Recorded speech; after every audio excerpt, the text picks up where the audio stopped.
যেখানেই মানুষের অধিকারের প্রশ্ন আসবে সেখানেই গণতন্ত্র এই শব্দটি জোড়া লেগে যাবে। মন্ত্রী পরিষদে যাওয়া, বিএনপি মতো একটা দলের সাথে নেগোসিয়েশন করে 10টা বা 20টা পদ নেওয়া, এটা নট এ জোক। গণতন্ত্র কিন্তু আসলে একটি এমন একটা কাঠামো, যে কাঠামোটা কেউ বলেনি যে এটা একেবারেই পিওর, মানে ইউনিক স্ট্রাকচার, নির্দিষ্ট অবয়ব। হ্যাঁ, গণতন্ত্র দেখেন খোদ চার্চিল কিন্তু নিজেই বলেছে যে গণতন্ত্র কোনো নিখুঁত বা সর্বজ্ঞ কোনো পদ্ধতি না, এবং শাসন ব্যবস্থা যত ব্যবস্থা আছে তার মধ্যে অনেকটাই নিকৃষ্টতম হচ্ছে গণতন্ত্র।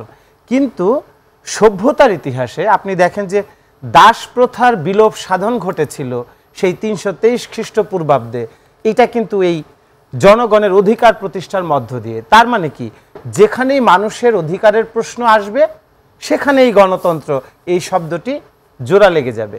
তো সুতরাং এই গণতন্ত্রের বিকল্প কোনো সমাজ কাঠামো এখনো নির্মিত হয়নি। ধরেন কার্ল মার্কসের থিওরি অনুযায়ী যদি সোভিয়েত ইউনিয়নের যে রাষ্ট্র কাঠামো, সেই রাষ্ট্র কাঠামোটিও কিন্তু ভেঙে গেছে, কারণ এইখানে একটি কালেকটিভ অর্থনৈতিক ব্যবস্থার কথা সবসময় বলা হয়, কিন্তু প্রকৃতপক্ষে নিদেন পক্ষে প্রত্যেকটা নাগরিকের স্ব যে অধিকার, সেই অধিকার অনেকাংশে ক্ষুণ্ণ হয়, এবং সেইখানে দেখা যায় যে সেই ব্যক্তিক যে অর্থনৈতিক যে স্বার্থ, সেই স্বার্থগুলি সবসময় ঠিকভাবে কাজ করে না। ফলে গণতন্ত্রকে আমি যেভাবে বুঝতে চাই, গণতন্ত্র হচ্ছে এমন একটি পদ্ধতি, যে পদ্ধতির সাথে আমার ব্যক্তিগত যে আকাঙ্ক্ষা এবং আমার যে মূল্যবোধ, সেইটার পরিপূর্ণ যে এস্টাবলিশমেন্টের জায়গা বা প্রতিষ্ঠার জায়গা, সেটা নিশ্চিত করা। এখন 90-এ যদি আমি খেয়াল করি যে নূর হোসেন যখন গুলি খেলো, তখন বাংলাদেশের মানুষের কাছে সবচেয়ে বেশি চাওয়া ছিল কোনটা? সবচেয়ে বেশি চাওয়া ছিল যে একটি ফ্যাসিবাদী শাসন কাঠামোর বাইরে একটি গণমানুষের রাজনৈতিক শক্তি প্রতিষ্ঠা করা, যার মধ্য দিয়ে বাংলাদেশের গণমানুষের অর্থনৈতিক যে মুক্তি এবং মুক্তিযুদ্ধের চেতনার আলোকে যে ভৌগোলিক যে সার্বভৌমত্ব, সেটা সুনিশ্চিত করা, এবং অর্থনৈতিক যে মুক্তি সেটা নিশ্চিত করা। কিন্তু আলটিমেটলি 90-এর পরে যে শাসন ব্যবস্থা শুরু হলো, ফ্যাসিবাদ বিরোধী একটা আন্দোলন সংগ্রামের পরে আমরা দেখলাম কি? আমরা দেখলাম যে সত্যিকার অর্থে প্রত্যেকটি রাজনৈতিক দলের মধ্যেই, রাজনৈতিক নেতৃত্বের মধ্যে কোনো না কোনোভাবে ব্যক্তিগত স্বার্থ গুরুত্বপূর্ণ হয়ে ওঠে।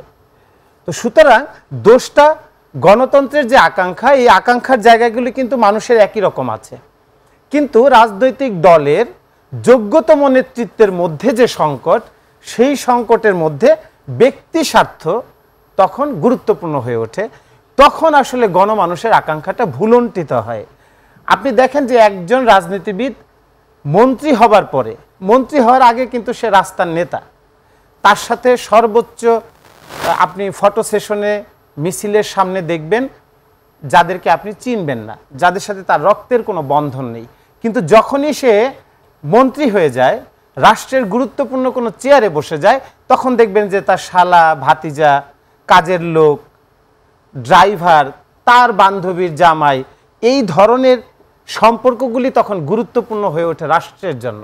মন্ত্রীর কাছ থেকে একটা ফাইল পাস করাবেন, আপনার ড্রাইভারের শরণাপন্ন হইতে হবে। একটা জিনিস এইখানে কিন্তু আলোচনা কয়েকটা শব্দ এসেছে যে পরিবারতন্ত্র, দুর্বৃত্তায়ন, মাফিয়াতন্ত্র প্রতিষ্ঠিত হয়েছে। এই 24-এর যে গণ অভ্যুত্থান, এরপরে কি এর পরিবর্তন দেখতে পেয়েছেন আপনি? না, 24-এর পরে তো কোনো পরিবর্তনই হয়নি। 24-এর পরে পরিবর্তন হয়নি কেন? যেমন ধরেন যে আসিফ মাহমুদ, তিনি রাষ্ট্রের গুরুত্বপূর্ণ পদে দায়িত্ব পালন করছেন, এখন আমরা শুনছি যে তিনি ঢাকা 10 থেকে নির্বাচন করবেন। এখন একজন আমলা যিনি রাষ্ট্রের গুরুত্বপূর্ণ চেয়ারে আছেন, তিনি রাষ্ট্রের সমস্ত অর্গানগুলি সম্পর্কে তার একটা ভালো ধারণা আছে, এবং ওই এলাকার যত প্রশাসনিক কর্মকাণ্ড যারা পরিচালনা করেন, যারা উচ্চপদস্থ কর্মচারী, তারা তো তাকে সেলুট দিচ্ছে প্রতি মুহূর্তে। তো সেই মানুষটা নির্বাচন করবেন, এখন পর্যন্ত তার চেয়ার ছাড়েননি, এখন পর্যন্ত তিনি বহাল তবিয়তে রাষ্ট্রের সমস্ত ক্ষমতা তিনি ভোগ করছেন। এবং আমরা যদি মুরাদনগরের ঘটনা পর্যালোচনা করে দেখি যে ওইখানে তার পরিচয়ে, তার পারিবারিক আধিপত্য বা নেতৃত্ব প্রতিষ্ঠার জন্য বিএনপির তৃণমূল পর্যায়ে নেতাকর্মীদের যে পরিমাণ সাফারিংসের মধ্যে যেতে হয়েছে, এটা তো অবিশ্বাস্য। এবং সুতরাং এইটা আসলে মেনে নেবার মতো না যে 5ই আগস্ট পরবর্তী আমরা দেখলাম, ওই যে সারোয়ার ভাই একটি ভালো কথা বলেছেন, দেয়ালে দেয়ালে যা লেখা ছিল সেই বাংলাদেশটাই তো আমরা চেয়েছিলাম। কিন্তু দেয়ালে দেয়ালে যারা লিখেছে তাদের প্রতিনিধি কি সেই কর্তব্য পালন করেছে? করেনি। কিন্তু তাদের প্রতিনিধি যারা নিজেদেরকে মনে করে, আমরা তাদের প্রতিনিধি হিসেবেই তো এনসিপি পার্টি তৈরি হলো। তরুণদের অধিকার প্রতিষ্ঠা করবে, তরুণদের মতামত নিয়ে তরুণদের ভবিষ্যৎ তারা তৈরি করে দিবে। কোটা বিরোধী আন্দোলন থেকে আজকে তারা একটা রাজনৈতিক দলের নেতা হয়েছেন এবং তারা নাকি এখন মন্ত্রী পরিষদে যাবার জন্যও তারা চেষ্টা তদবির করছেন।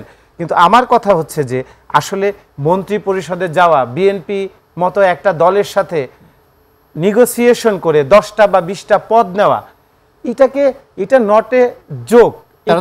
তারা তো এইভাবে বলছে, এটা তো আমরা বাংলাদেশের রাজনীতিতে তারা তো বলছে যে দেশের মানুষের হয়ে তারা প্রতিনিধিত্ব করবে, তারা কথা বলবে, এগুলো তো বলছে। এতে দোষের কি হলো আসলে? দেশের মানুষের হয়ে প্রতিনিধিত্ব করবে তাতে তো দোষ নাই। তাতে তারা শাপলা ফুলের কলি নিয়ে নির্বাচন করবে এবং সেই নির্বাচনে তারা আগে পরখ করে দেখবে যে আসলে বাংলাদেশের কত শতাংশ মানুষের প্রতিনিধিত্ব তারা করছে।